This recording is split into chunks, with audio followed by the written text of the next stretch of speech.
Okay, so this is the Daf Yomi for March 7th, 2025, which is Friday. I apologize, this is after Shabbat, getting this out. We're in Sanhedrin 80. So, if so, according to Shmuel or Reish Lakish, is that compatible with that which is taught in Braita with regard to the Mishnah? That Rabbi Yoshi says, this is the halacha, even if Abba Halafta, etc. Rabbi Yossi's father, who himself was a righteous sage, was among them. This is difficult according to Shmuel, as Rabbi Yossi would certainly not include his father in a group of murderers, and according to Reish Lakish, what is the connection between Rabbi Yossi's father and a group of oxen? So, rather, Rava says, this is what the Mishnah is saying. In a case where two people were standing together and an arrow emerged from their midst and killed a person, since it is not known which of them shot the arrow, both of them are exempt. And Rabbi Yossi says this is the halacha, even if Abba Halafta was among them. Even if one of the two people from among whom the arrow emerged was a righteous individual like Abba Halafta, who presumably is not a murderer, since there is no conclusive testimony identifying the shooter, uncertainty remains and both are exempt. The Tana then proceeds to discuss a different matter. And an ox whose verdict was finalized, that was sentenced to execution by stoning, and that was intermingled with other ordinary oxen that did not gore, the court stoned them all of them. Rabbi Yehuda says they are placed in a vaulted chamber. So there's the idea of a goring ox, where 3 times is a certainty. So gores someone again, and if it's still around to gore someone a 3rd time, it's considered a goring ox. Okay, the Gemara notes, and it is taught in Braita in the case of a cow that killed a person and thereafter calved, if it was before the verdict was finalized that the cow calved, its offspring is permitted. And if it was after its verdict was finalized that the cow calved, its offspring is prohibited, as it was prohibited together with the cow. If the cow was intermingled with other cows, and the identity of the cow that killed cannot be determined, and those other cows were intermingled with yet others, the court gathers them into a vaulted chamber. Rabbi Elazar, son of Rabbi Shimon, says, one brings them to court, and the court stones them. The unattributed Braita is in accordance with the opinion of Rabbi Yehuda and the Mishnah. But keep in mind, Rabbi Elazar, son of Rabbi Shimon's statement is not the majority. So, Amar Mar, the master says in a Braita, if the cow calved before its verdict was finalized, its offspring is permitted. The Gemara asks, and is that the ruling even though even when it's gored it was already pregnant? But doesn't Rava say with regard to the offspring of a cow that gores while pregnant, it is prohibited to bring it as an offering like any animal that killed a person, as the cow and its unborn offspring gored together? And similarly, with regard to the offspring of a cow that was the object of bestiality, while the offspring was in utero, it is prohibited to bring an offering, as the cow and its unborn offspring were the object of bestiality together. The Braita poses a difficulty according to Rava.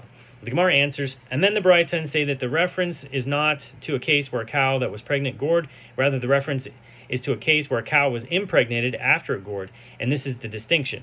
If before its verdict was finalized, the cow was impregnated and calved, its offspring is permitted. If after its verdict was finalized, the cow was impregnated and calved, its offspring is forbidden, together with it. The Gemara challenges. This works out well according to the one who says that in a case where this permitted factor and that forbidden factor cause an outcome to be produced, that outcome is forbidden. The offspring that was produced from a bull, from which deriving benefit is permitted, and a cow from which deriving benefit is forbidden, is therefore forbidden as well. But according to one who says that in a case where this permitted factor and that forbidden factor cause an outcome to be produced, that outcome is permitted. What can be said? Since deriving benefit from the bull that sired the offspring is permitted, deriving benefit from the offspring should be permitted as well. Rather, Rava says, amend the Braita and say that the distinction in the Braita is, if before its verdict was finalized, the cow was impregnated and calved, its offspring is permitted. If before its verdict was finalized, the cow was impregnated and after its verdict was finalized it calved, its offspring is forbidden. Because the legal status of the fetus is not that of an individual entity, rather its status is like that of its mother's thigh, or part of its body. Therefore, when the mother is sentenced to death, the offspring is also forbidden once it is born. The Mishnah teaches, all those liable to be executed with different court-imposed death penalties who became intermingled are sentenced to the most lenient form of execution. The Gemara noted, conclude from the Mishnah that an individual who is forewarned for a severe matter is forewarned for a lesser matter. If one is forewarned that if he violates a certain prohibition, then he is liable to be stoned, while in fact he is liable to be executed with a less severe form of execution, the forewarning is effective and he is executed with the less severe form of execution. This is the reason for the halacha in the Mishnah that even those liable to be executed with a more severe form of execution are executed with the less severe form of execution. Rabbi Yomi rejects that proof and says, with what are we dealing with here? It is a case where the witnesses forewarned the individual that if he violates the prohibition, he is liable to be executed without specification of the mode of execution.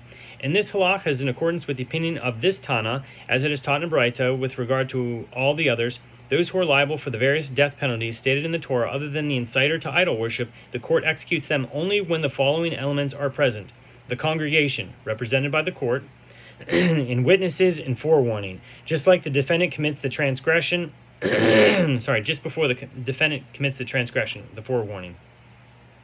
And the court does not execute him unless the witnesses inform the defendant that he is liable to receive the death penalty from the court. Rabbi Yehuda says the defendant is not executed unless the witnesses inform the defendant by which form of death penalty he is to be executed.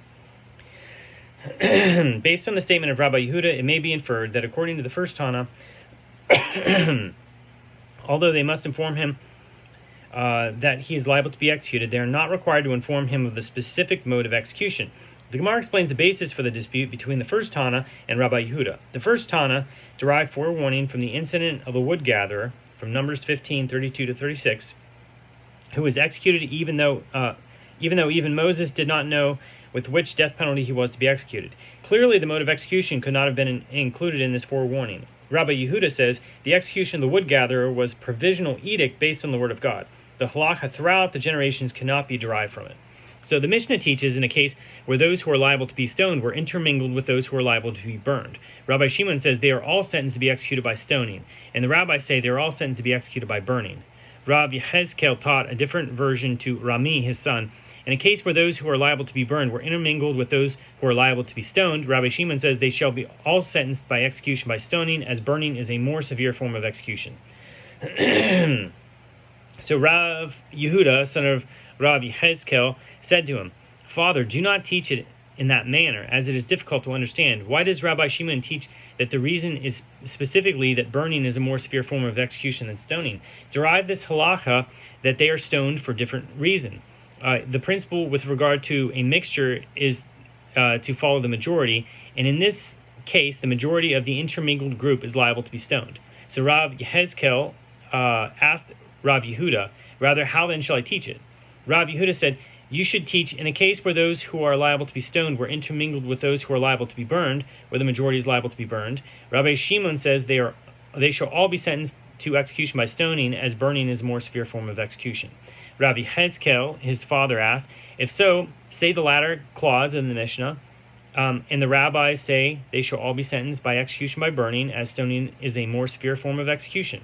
If so, derive this halacha that they are burned because in this case that majority of the intermingled group is liable to be burned, not because stoning is a more severe form of execution. Rav Yehuda answered, there in the latter clause, it is the rabbis who say, so the majority, the rabbis, who say to Rabbi Shimon, according to you, who say that burning is a more severe form of execution than stoning, the fact that the majority is liable to be burned does not warrant the execution of the entire group by burning, since the minority was sentenced to stoning, which is more lenient in your opinion. That is not so, as stoning is a more severe form of execution, and that reason is extraneous, as in this case they are burned because the majority of the group is liable to be burned. When this narrative was heard, Shmuel said to Rav Yehuda, long-toothed one. And that's the end of Daf 80.